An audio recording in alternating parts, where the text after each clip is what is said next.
Hello दोस्तों, welcome to my YouTube channel. और आज मैं प्रीवियसली कुछ क्वेश्चन ऑलरेडी डिस्कस कर चुका हूँ सोशल साइंस का। और इस सेक्शन में भी कुछ जो रिमेनिंग क्वेश्चन है उसका डिस्कस करने जा रहा हूँ, उस पर डिस्कस करने जा रहा हूँ। तो इसमें से सबसे पहले क्वेश्चन लेते हैं। सामाजिक विज्ञान की पाठचर्या से संबंध में निम्नलिखित में से कौन सा कथन सही नहीं है? तो ऑप्शन अगर बी पे चर्चा करें, सामाजिक विज्ञान की विषय वस्तु के में आलोचनात्मक चिंतन के लिए सामग्री होनी चाहिए। ऑप्शन बी इसका मतलब ये कथन गलत है, तो ऑप्शन बी इसका सही होगा। अगला क्वेश्चन है, आरंभिक मानव के औजार के संबंध में निम्नलिखित में से कौन सा कथन सही नहीं है?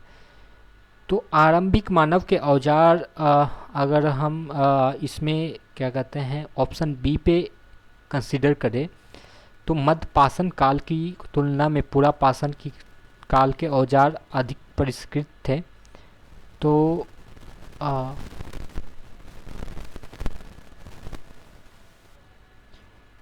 ये ऑप्शन सही लग रहा है। औजार की पुख्ता पत्थर के होते थे, ये भी सही है।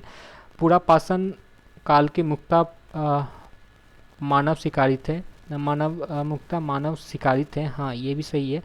ऑप्शन सी जो है मध्य पाषाण काल आरंभिक मानव के शैलचित्रों से संबंधित है, हाँ ये गलत है। ऑप्शन सी मतलब का कथन मतलब गलत है, तो ऑप्शन सी इसका सही होगा। अगला क्वेश्चन है, हड़प्पाई शहरों में धौलावीरा का संदर्भ निम्नलिखित में से कौन सा कथन सही है नहीं है? तो निचले नगर की किलेबंदी की गई थी, ये और यहाँ पे निचला नगर का जो किलाबंदी ये गलत है। और बाकी तीनों ऑप्शन जो हैं वो सारे सही हैं, तो ऑप्शन बी इसका सही होगा। चित्रित अगला क्वेश्चन है, चित्रित घुसर मृत भांड का प्रयोग निम्नलिखित में से किस सभ्यता द्वारा मुक्त तौर पर से की गई थी? अ, ये उत्तर वैदिक कालीन सभ्यता जो थी, उस समय चित्रित घुसर मृत भांड का प्रयोग किया गया था, तो ऑप्शन सी इसका ज़्यादा सही है, ऑप्शन सी ही सही है। अगला क्वेश्चन है, प्राचीन काल में वैशाली किस संघ की राजधानी थी? वैशाली वज्जी संघ की राजधानी थी, तो ऑप्शन बी इसका सही होगा। अगला क्वेश्चन है, निम्नलिखित में से कौन सा स्थान बुद्ध के जीवन काल से संबंधित नहीं है? लुम्बिनी, बोधगया, राजगृह तीनों बुद्ध के जीवन काल से रिलेटेड है। ऑप्शन डी केसरिया जीवन काल से कोई रिलेशन नहीं है इनका, तो ऑप्शन डी इसका सही होगा। अगला क्वेश्चन है, बिहार में कौन सा जिला भूकंप क्षेत्र 5 के रेंज में आता है? सीतामढ़ी, मधुबनी, सहरसा, किशनगंज।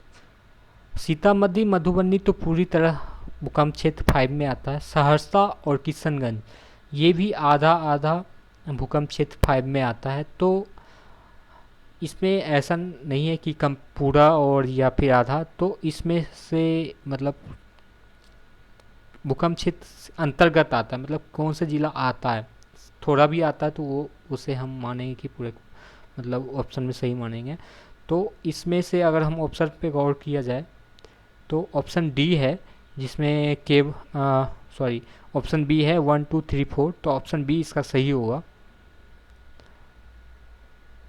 अगला क्वेश्चन है, वायुमंडल के क्षोभ मंडल की औसत ऊंचाई कितनी है?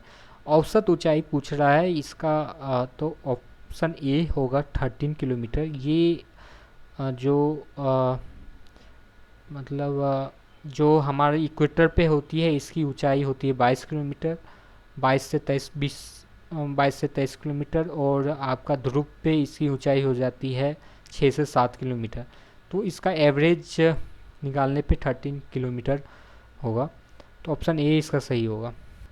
अगला क्वेश्चन है, चंद्रमा के गुरुत्वाकर्षण के कारण निम्नलिखित में से क्या होता है? भूकंप, ज्वालामुखी, दिन रात, इसका चंद्रमा से कोई रिलेशन नहीं है।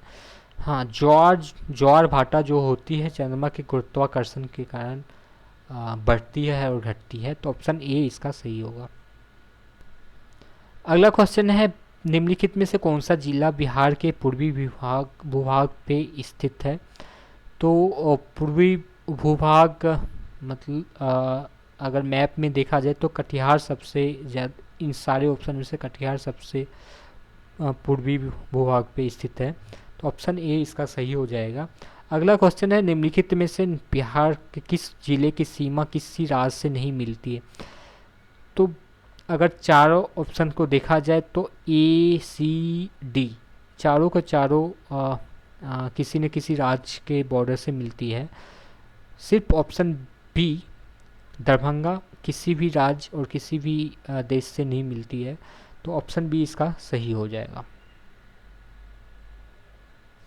अगला क्वेश्चन पे चलते हैं, अस्थरीय समीर चलती है। अस्थरीय समीर जो होती है, मतलब समीर क्या होती है, असली समीर क्या होती है, जहाँ पे समुद्र से क्या कहते हैं हवा धरती, मतलब समुद्र की वायुमंडल की हवा धरती के वायुमंडल की हवा की ओर आती है, तो उसको स्थलीय समीर कहते हैं। तो यह हमेशा रात में चलती है, तो ऑप्शन ए इसका सही होगा। अगला क्वेश्चन पे चलते हैं, खानकाह क्या है? खानकाह जो क्या कहते हैं सूफी संतों के द्वारा मतलब बनाया गया था सूफी संतों के द्वारा, लेकिन यह इस्लाम के रहस्यवादी चिंतन की शिक्षा नहीं है। यहाँ पे ब्रदरहुड्स के द्वारा मतलब के बारे में डिस्कस किया जाता था। तो ऑप्शन ए पार्शियली सही है, बट पूरी तरह से सही नहीं है, तो ऑप्शन डी इसका मेरे ख्याल से ज़्यादा सही होनी चाहिए।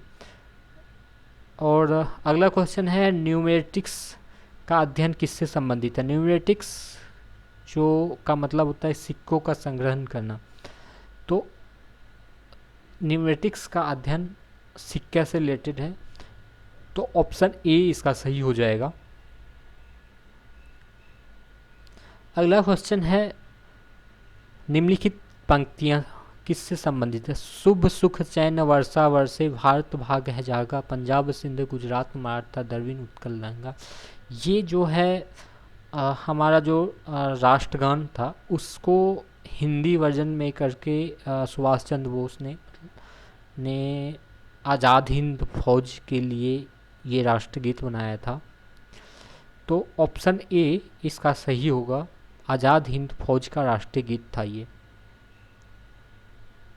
अगला क्वेश्चन है, चंपारण में आने के लिए महात्मा गांधी को किसने आमंत्रित किया था?